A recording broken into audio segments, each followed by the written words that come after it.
Boy, do I have something special for you guys today. Pokemon. Yes, we're playing Pokemon. That is actually a thing we're doing.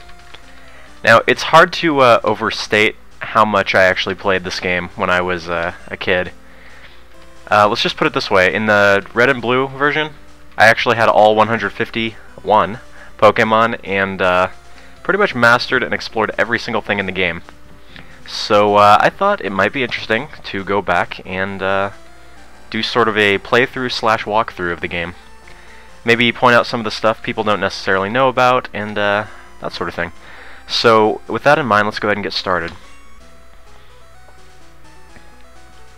Welcome to the world of Pokemon. Yes, Oak was always the best professor. If you don't agree with me, then your opinion is invalid.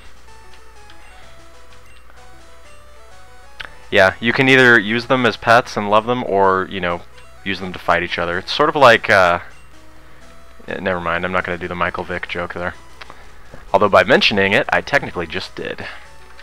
Anyways, we are going to go ahead and give our main character a name. Seeing as I have tickets to go see Rush this month, we're going to go ahead and go with Getty. For those of you who have watched my videos, you may know that Rush is pretty much my favorite band, so yeah. And if I'm Getty, then he has to be Alex, of course. Now you'll have to excuse my voice. It should sound alright, but I've been sick for about 7 days, and I'm just now where I think I'm better, so there may be some pauses. If you hear just pauses, it's probably because I muted my microphone and I'm coughing up my lungs. So, but I will not cough into the microphone. That would be horribly bad. Anyways, the greatest thing about Pokemon is that you can actually just sit around and play your Super Nintendo. Now, unfortunately, you can't actually play your Super Nintendo. Although it would be kind of cool if they actually had a Super Nintendo emulator programmed into the game where you could... Anyways, we're getting sidetracked. So, first thing you're going to want to do is come over here to your PC, withdraw the potion. It's a free healing item. It's not something you'll necessarily need, but hey. Let's go talk to Mom and see what she has to say about us embarking on our journey. Yes, you are a horrible parent.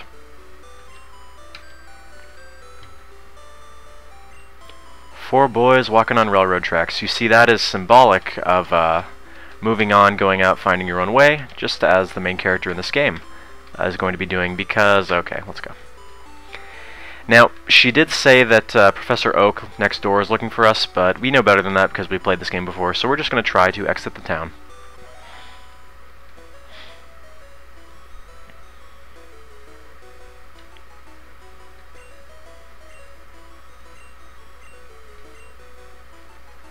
Okay.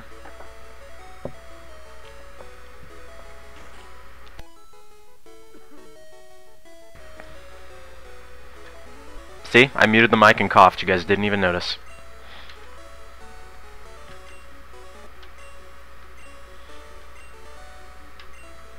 Ha ha. Okay.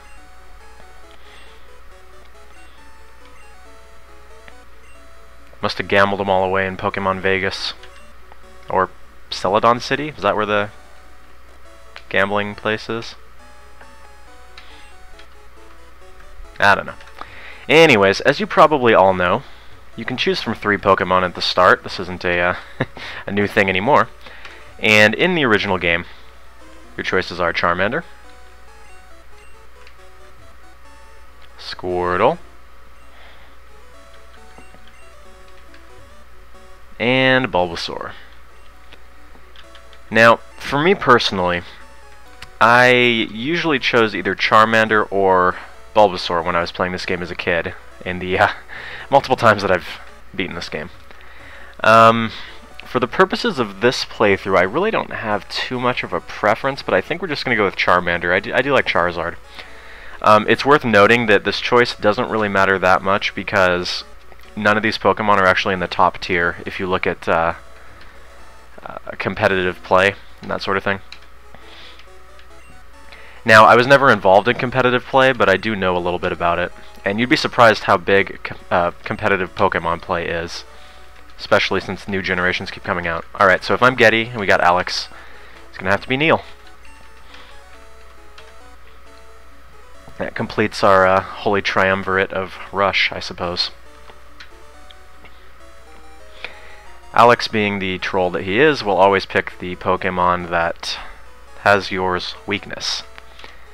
Well, I guess we can just leave now. No, uh-oh.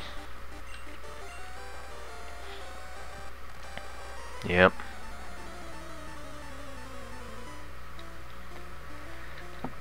So, one trainer battle. Now, assuming you use the potion, you will always be able to beat this battle. Excuse me. That said, choosing Charmander will usually get you the win, just because Scratch, I believe, does a tiny bit more damage than Tackle. I could be wrong. If you choose Bulbasaur or Squirtle, you usually have to throw in a couple Tail Whips in order to beat them. One thing you may also notice about this game is that the AI is actually horrible, and even if you have one hit left, he may just try and lower your defense instead of actually hitting you. So, you have that on your side as well. As you can see, we're going to be beating him, no problem at all. And there's really not much of a point to beating this battle other than that it will get you to level 6, which, it's all good.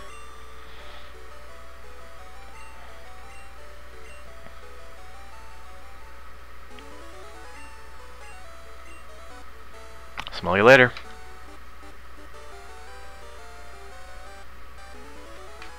Alright. So normally you would have to heal your Pokemon, however, you get automatically healed after this battle, so that's cool.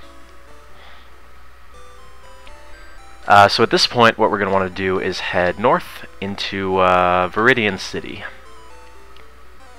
Keeping in mind that wild Pokemon do, in fact, lurk in the tall grass. Ah, yes, Rattata. Rattata, Rattata.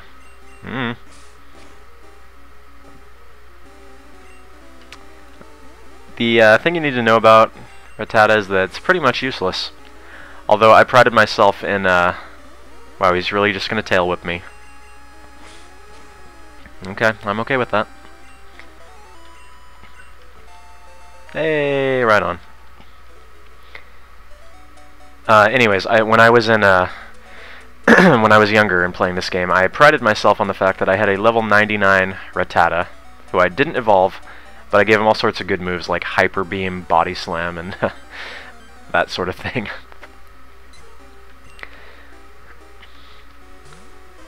Pidgey, on the other hand, is a pretty good Pokemon to have in the beginning of the game, but we don't have any Pokeballs yet, so, well, not much we can do about that at this point.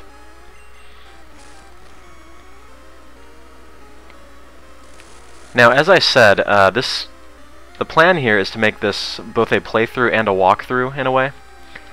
So I'm going to be, like I said, sort of showcasing things that not everybody knows about. And this sort of thing involves maybe encounters that you would miss otherwise, where to get some rare Pokemon, even though this game's freaking old and most people probably know this stuff. However, there's also a glitch in the game that allows you to legitimately capture Mew. And it works. I've tried this on my Game Boy. You can actually capture Mew with no Game Shark, no hacks or anything. It's pretty crazy. We're not going to see that for a couple more episodes, but you can do it very early in the game, so that's pretty cool. So as soon as you get here, you're going to want to go into the Pokemart. And this dude's going to tell you that he has something for Professor Oak. Clearly, it is a parcel. Now, when I was very young playing this game, I did not actually know what a parcel was, and I was like, parcel, okay, that must be some sort of strange Pokemon thing. Yes, not to be young. Anyways, when you're going down here, you can actually skip the tall grass by jumping over the rocks here, but why would you want to do that? I figure we'll just go through the tall grass, and if we happen to get any battles, well, that's some bonus XP. Doing the stuff that I want to do in this game is going to require a bit of grinding and a bit of Pokemon hunting. However, I am going to be cool about this and actually stop the recording every time I do any grinding or any just walking back and forth in tall grass looking for a specific Pokemon, as I think that makes the whole series a lot less painful to watch. Granted, it'll also make the series a lot less episodes long. Oh, come on, really? It'll also make the series a lot shorter in terms of episode count, but I'm okay with that. I've always been a proponent of not just putting out content where the same thing that's boring happens repeatedly. At least that's what I try to do. And hopefully people that regularly watch my videos can attest to that. So later on in the playthrough, not at this point because, I mean, we're really not doing much yet, but later on you can expect, you know, when I'm walking between cities, I'll pause the recording and come back later. And like I said, when I'm grinding, there's nothing more boring than, well, grinding, unless it is, of course, watching somebody else grind. So, yeah. Now, there is one thing that I would like to get out of the way very early on in this series, just so that people don't get mad later on. The plan for this is not only to beat the game, as I guess you would say, by, you know, defeating all the trainers, getting all the gem badges, and beating the Elite Four. I also want to actually capture all 151 Pokemon. And in order to do this, because I'm playing Blue version, there are a certain number of Pokemon that I actually would not have access to unless I trade. And as I don't have anybody to trade with, or really much of a capability to trade, I will probably be game sharking in those Pokemon. I don't see this as something that's necessarily bad because, well, I have done this legit in the past anyway. Of course, you're taking my word on that, but you know, I've done it legit before, and it's not like I could possibly do it any other way. So there are very few. I think it's like in the range of 10 Pokemon that you can't get without trading. By the way, Mom will heal all your Pokemon. She's a nice lady, even if she is a terrible parent. So, you know, that's the plan. For those guys, I will probably just be game sharking them in. And it's not going to be a thing where, you know, I game shark them in at level 50 early on in the game so that I can dominate everybody. It's just going to be for Pokedex completion. So everything else will be done legit. Anyways, Professor, I have your parcel.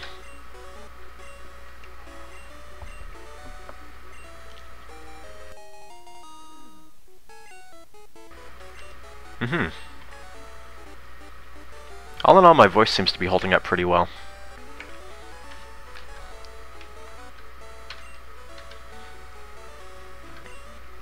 The Pokédex, yes, it's Wikipedia before Wikipedia. Only for Pokemon, and it's actually accurate. Actually, all the crap that Wikipedia gets is, at this point in time, is kind of unjustified. As long as you can go to the sources, it's actually a pretty good source for info. Just don't use it when you're writing a paper, please.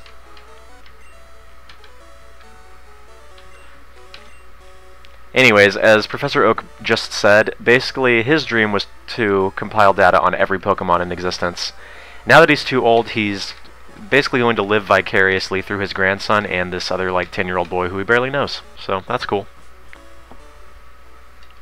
So now we essentially are beginning our game here. First thing you're going to want to go do is talk to Gary's, well, Alex's sister. Go hit on her, and she will give you a town map. If you ever watched the anime, it used to air early in the morning on, I don't even remember what channel. Was it the WB? I don't know. WB, Kids WB or whatever, that thing that doesn't exist anymore? Yeah. Used to air on there. Ash always had a crush on Gary's sister. Anyways, this is going to be one of those moments where we pause the recording, and I will come back when we get to our destination, so give me a sec. Wasn't that painless? I think it was. Alright, so there is an encounter with your rival that you can trigger by going over to the left here, and this is the only chance you get to trigger this particular event. It's not really, you know, it doesn't really have a point, but, you know, it's another encounter. The problem here is that I have one level 8 Charmander. In this encounter, he's going to have two Pokemon. I believe a level 9 and a level 8. Like level 9 Pidgey, level 8 Squirtle. So what I'm going to need to do before taking him on is do a little bit of grinding and capture a second Pokemon. So in order to accomplish this, we are going to buy some Pokeballs. Alrighty. And I want to get myself a Pidgey, so let's do this. Well, yeah, we'll start with Pidgey.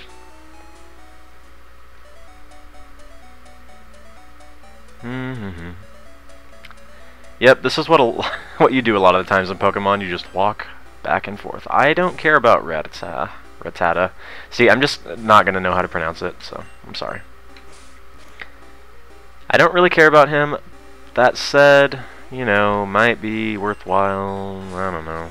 He's probably going to die, though. Yeah. If I find a level 4 one, I'll capture him. How about that? I will need to get one eventually, you know, just to complete the Pokédex, but for now... There we go.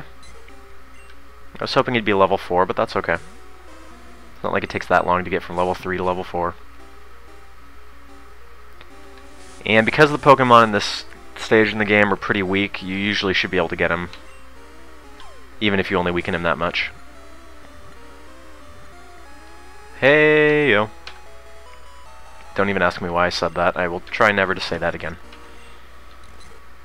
Yes, the tiny bird Pokemon.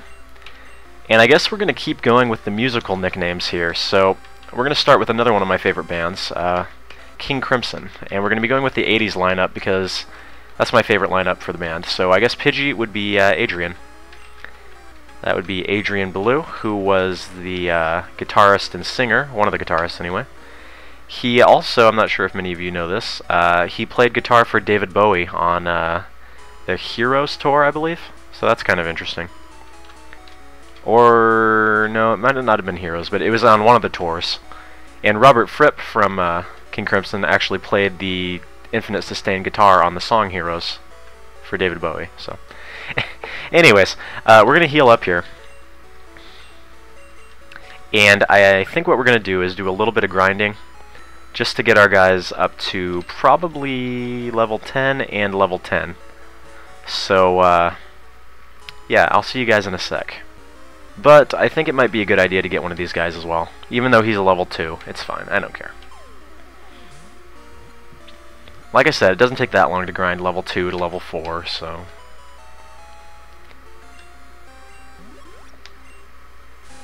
Okay. So, Rattata is going to be Tony. This is Tony Levin, who was the guy who played the bass.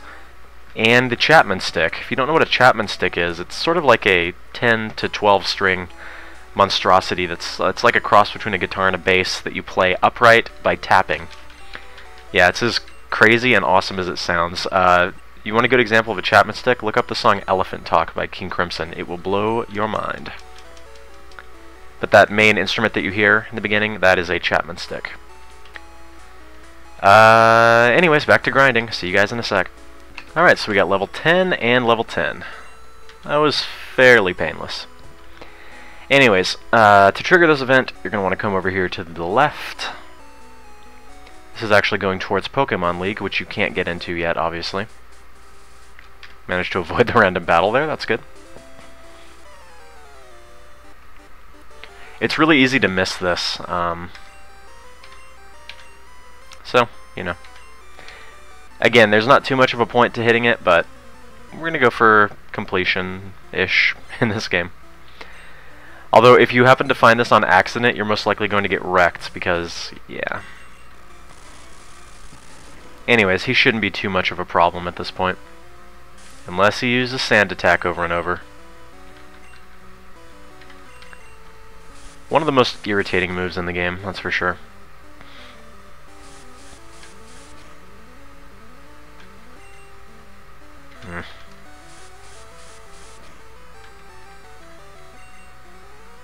Oh, come on.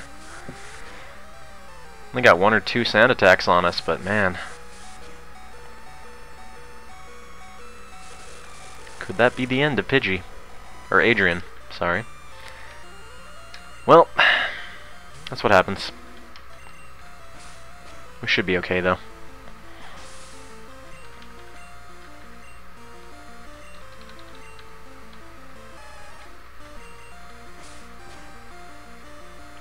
Squirtle is a little bit weaker than us, so we should be able to take him.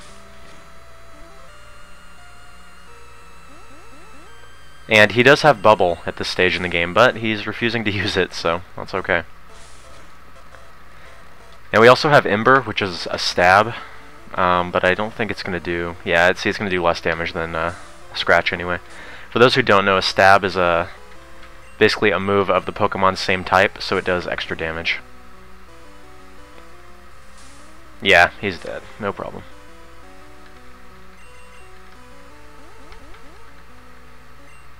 See ya. And level 11. How nice. I did not just luck out, I had superior strategy.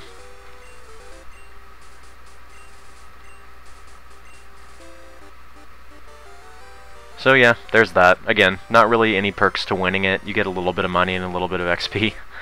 Anyways, let's go heal up, and we will move on to probably the last thing we're going to do on this first episode. So I'll see you guys in a sec. Alright, so after we accomplished that, the next thing to do is to go north. We're going to head into Viridian Forest, which is on the way to Pewter City, where we're going to find our first gym leader. But that will be for another time. For now, we are just going to go north and get through the forest. But before we go through the forest, we're going to want to capture a few more Pokemon. By the way, if you come up here to the left,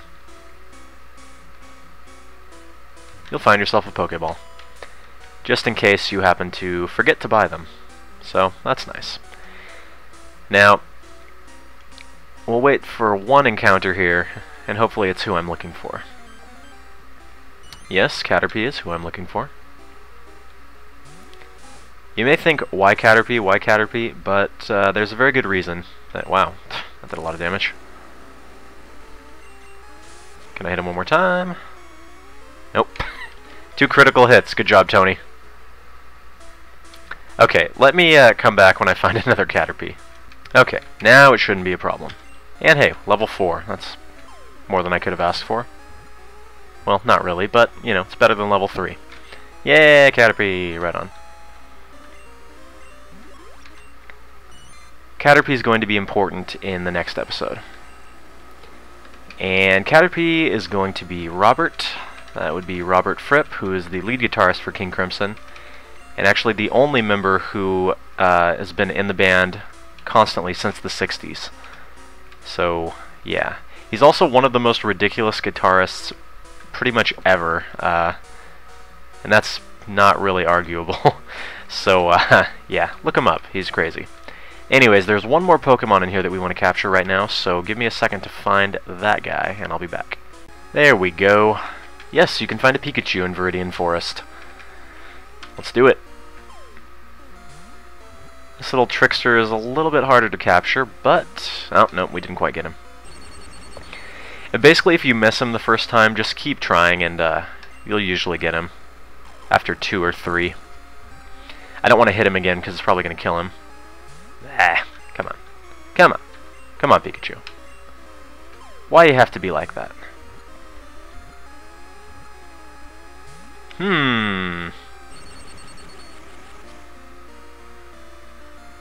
Well, there is actually a reason we bought 10 Pokeballs, even though I'm only looking for 3 Pokemon. Yeah. We're not going to switch to our Pidgey right now. That would be folly.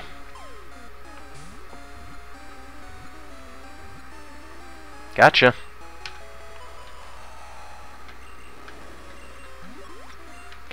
Now, Pikachu's not really that useful, but he is rare, and he's Pikachu, so come on. Pikachu, of course, will be Bill Bruford, to complete our King Crimson 80s lineup. He is the drummer for King Crimson, or was, during the 80s, and I think this is some of the 70s material as well. He also drummed for Yes for a while, and I believe maybe for Asia, but I'm not sure. Yes being a band I like a lot more than I like Asia. But anyways, he's got a very interesting style, like a very progressive style, but also jazzy at the same time. So he's pretty cool. Anyways, we're going to go heal up before making our way through, so give me a sec and I'll be back. Okay, so to make your way through here, basically all you need to do is go to the right, then you go up, and then you go left. But we'll go ahead and make the trek ourselves. Now, the first thing you're going to notice about this area, well, probably not the first thing, but one of the things you're going to notice about this area is it's the first time we're encountering rival trainers. Yep, they will actually battle you. Now, unfortunately for them, they're also bug catchers, which means that they're not going to pose any sort of threat to you. At least not if you chose Charmander. Oh, let's just burn them to a crisp. See ya.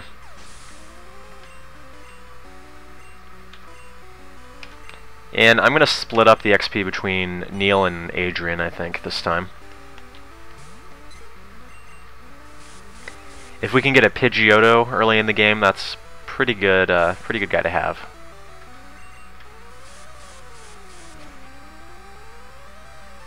There we go. Easy enough.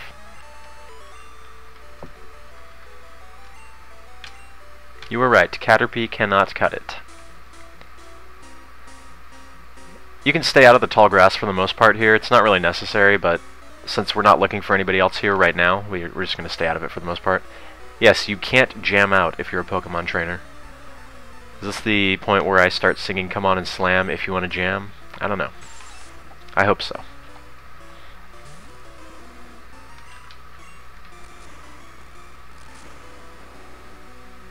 Yep, we can just one-shot everybody. The Weedles will actually be a little bit of a problem if you chose Bulbasaur, but not too much of a problem. Okay, Kakuna. Here's how this works. Now we're going to switch to Robert. Because Kakuna's only move is Harden, which is not particularly useful. Basically what this means is I can attack him to hurt him, he can't attack to hurt me. What this also means is that he's going to keep raising his own defense until I do 1 damage every shot, so this is going to take a very long time. So, with that in mind, we're going to go ahead and stop recording, and I will be back at the end of this long, annoying process. Okay. As you can see, I've already hit him, what, 21 times? I think one of them missed, so we'll say 21 hits to kill him. Excellent. And for the Weedle, we will call Adrian back out.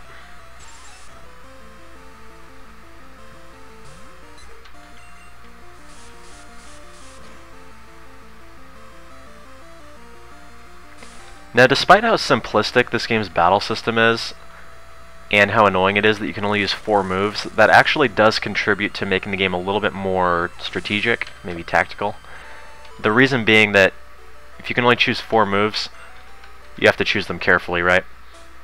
And this means that in competitive play there's a whole meta game to worry about and crazy crap like that. We're not going to have to worry about any of that stuff because, well, we're just playing PvE, I guess you might say. But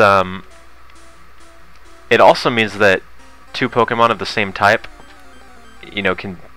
Wow, another one? I don't think I have any use for a second Pikachu, though, so sorry. It's not like I have anybody to trade it to. Long time ago, when I played this as a kid, one of my friends used his Master Ball on Pikachu. Good job. Good job, Randy. Anyways. Wow, did we get all the way through that without getting an encounter? Awesome. So as you can see, there are a few more items that you'll find in here. They're just, it's basic stuff. And I think we got one more trainer encounter on the way out of here. Yep. Anyways, as I was saying, the fact that you can only have 4 moves means that 2 Pokemon of the same type aren't necessarily going to play the same way. Which kind of makes it a little bit more unique, and although I think that the 4-move system really was more from the limitations of the screen size, it's still kind of cool that it added that element to the game. One shot and everybody. Can we get through without an encounter? Nope, not quite. It's alright though. Later on in the game, what I might also do is just cut out the random encounters as well, because they get tedious. Especially in caves. Going through Mount Moon, which will be coming up fairly soon, maybe even next episode, you can expect me to be skipping all the random encounters. Because I always fight them, but I hardly ever use the run function, but I don't want to show that in the video. the episode would be much, much longer. Anyways, we made it through Viridian Forest. Next time we will be heading on into Pewter City, which is actually just north of here, and taking on, well, you'll just have to wait and see. Anyways, I plan to make this a regular series. I hope you guys have enjoyed it so far. I'm kind of nostalgia-ing pretty hard. Yes, that's a verb, nostalgia. So let me know in the comments if this has been entertaining to you, and I will see you guys next time. Thank you for watching.